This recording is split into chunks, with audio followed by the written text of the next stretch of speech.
Empire.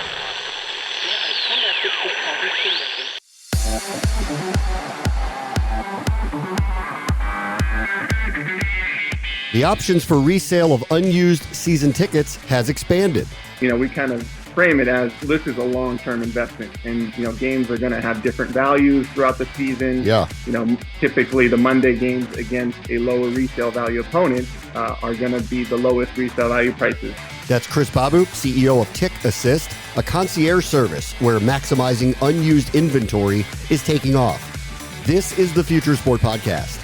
I'm Bram Weinstein.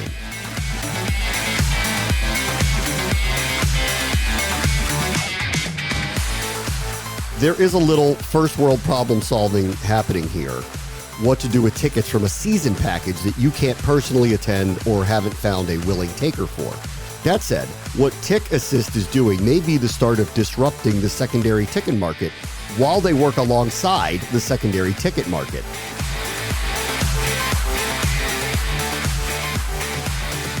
Our guest this week is Chris Babu, who is the CEO and the founder of TiqAssist, which is a company that is a new sports ticketing startup. They've got some innovative ideas about how you are going to handle your season tickets in the future. Hey, Chris, how are you? Doing great. How you doing, Bram? Good. Just give me a background of the company. Why'd you start this? Yeah. So first and foremost, I've been a long-time season ticket holder myself, close to a decade, both NBA and MLB season tickets. And my co-founder as well, Jamie Zimmerman, he's also been almost a decade season ticket holder in the NBA as well. And I think when you're a long-time season ticket holder, generally you kind of have a busy career, family, things to do, and sometimes you just can't make it out to the game. So it's, you try to list on the marketplaces, and it's actually a bit more challenging than you would think. Trying to list the tickets, it takes time to figure out what's the right price to list the tickets, and you list it, and then you actually have to kind of check back in on your listings a couple times a week. And it just takes a lot of time and effort, which is a challenge when you're in the middle of the workday between meetings trying to price. So I think in those early years, it definitely was a challenge trying to resell tickets for games you couldn't make. All right. What teams? You have Major League Baseball and NBA. You're season ticket holder for who? Yeah. So my first set of season tickets were the Oakland A's. Yeah. So I grew up in the East Bay part of the San Francisco Bay Area. So been a long time A's fan. So it's great to realize my dream of becoming a season ticket holder there. And then the summer after, I got in on the Golden State Warriors. And you were so how many games were you going to a year? That's 240 dates? Yeah. So with the A's, it's 81 home games. Yeah. And any, preseason or postseason. Wow. For the Warriors, it's 41 home games, again, with preseason and postseason. So for the A's, I had a half season package. And then for the Warriors, I had a full season package. So, I would say I went to about 10 of the 10 to 15 of the A's games, and similar for the Warriors. So that means you have to sell, roughly 30-ish games in my case. Yep. For each of those. Okay. All right. Obviously, you would know this. You can't go to all these games. Really, most season ticket holders probably can't go to all of the games, and they want to resale. The secondary markets are very well established with a lot of major players in it, StubHub, SeatGeek, many others like that. How is your company kind of differentiating and trying to help its customers differently than, say, a group like that? Yeah, so you touched on something really important right there. There actually are a lot of resale marketplaces, both for sellers and buyers.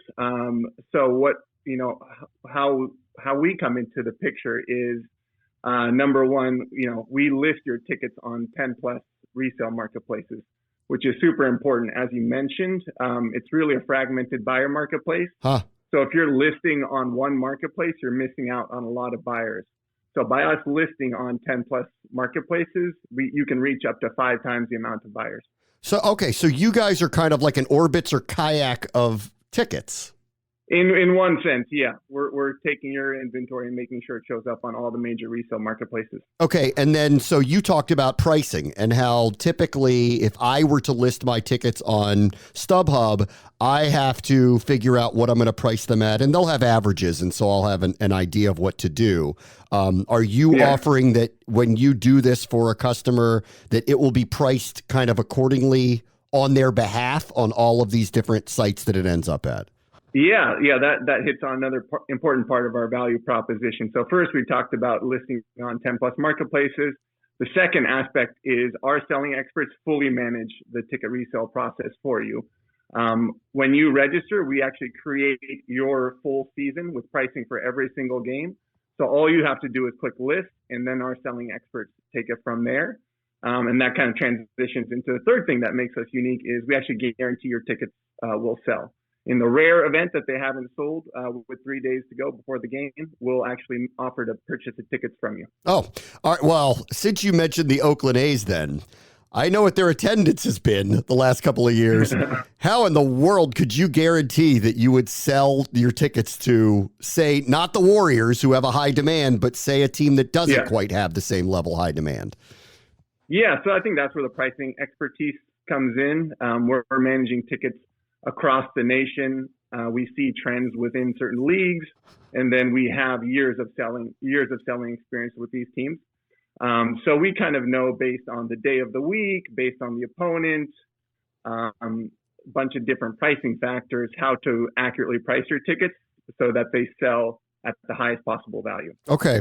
All right. So, and your customers, are they kind of told up front that the pricing is entirely up to us? Can they set a floor of what they're willing to sell the tickets for? Yeah. So when the customer clicks list, they see what we'll start the price at. And we're transparent that the prices may move up or down based on the direction of the market. In the past, we have offered the ability to put a floor price, but that kind of resulted in a lot of back and forth because the customers would change the price as they kind of saw that the market wasn't what they were hoping. Yep. But, really what our customers want is simplicity, and that's what we pride ourselves on. As I mentioned, it's a lot of games in the season. We kind of coach, it is a partnership with our season ticket holder clients. There's a lot of customer education that's involved. And, we kind of frame it as this is a long-term investment, and games are going to have different values throughout the season. Yeah. Typically the Monday games against a lower resale value opponent are going to be the lowest resale value prices, whereas like a weekend game against a franchise that's coming into town that has a deep fan base, that's going to be to recoup the most value. So you really have to take the macro picture and not analyze game by game. This episode is brought to you by Chalk and Dog, which brings together the vast experience and expertise of two of the brightest agencies in media, sports, wagering, and gaming. With deep roots in the UK and the US, the agency offers expert guidance in everything from market entry to market expansion for startups as well as established global brands powered by best-in-class communication and creative experts. Chalk and Dog has vast international experience and delivers results-oriented, tailor-made solutions for B2B and B2C organizations.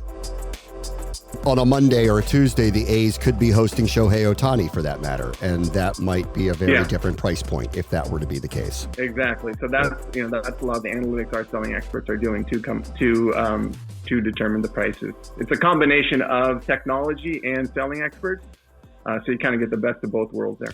Okay. Are you working directly with the teams? Do you have a relationship directly with them?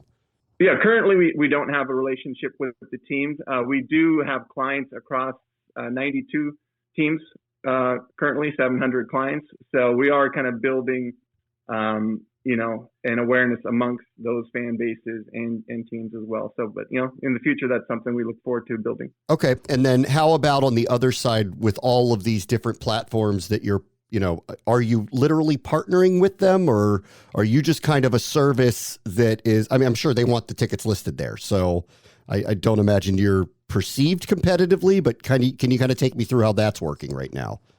Yeah. We're plugging in through each of those marketplaces APIs to list the tickets. So it is, we have account managers with each of those major resale marketplaces. Okay. And so how would you describe this? Are you kind of like a concierge service for season ticket holders? Yeah, I mean, it is that in a sense. Really, what we pride ourselves on is being the simplest resale experience for season ticket holders when they can't make it to a game. It is concierge in the sense that, all you do is click list and you're done. You have someone else doing all the work for you, which is a super valuable thing for our busy season ticket holders. Yeah. But we do try to support as much of the stadium as we can. There are certain sections of the stadium that we don't support today, but over time we hope to support more and more sections. Okay. Since you're in the middle, there is an exclusive element in that sense. Okay. And then on the other side of it, I mean, you're working with season ticket holders. So these are the biggest sports fans of them all, and will pay for the price to have the access to all of these games. Are you buying on their behalf if they're going out of town and they want to see their team and get tickets from another season ticket holder in another place? Yeah, I think we do hope to extend those services over time. Currently, we do it on a one-off basis, but something we'll want to advertise as we grow our clientele across the nation, so we have more inventory to offer them. Okay. Right now, we're pretty laser focused on the resale experience for season ticket holders. Okay, and then so I don't know if you want to share this, but how are you marketing this? This seems like a very specific set of people that you are trying to reach, market to, and explain what your service is. Yeah. Season ticket holders are a large chunk of the stadium. For most teams, it's over 50% of the seats go to season ticket holders. So it is a pretty sizable fan base. The way we are marketing to them, it's a combination of a few different marketing channels. Number one, we write a lot of blogs on how to resell tickets. So we have tips for each league on how to sell tickets and get the maximum value back for those. We also, word of mouth is huge for us.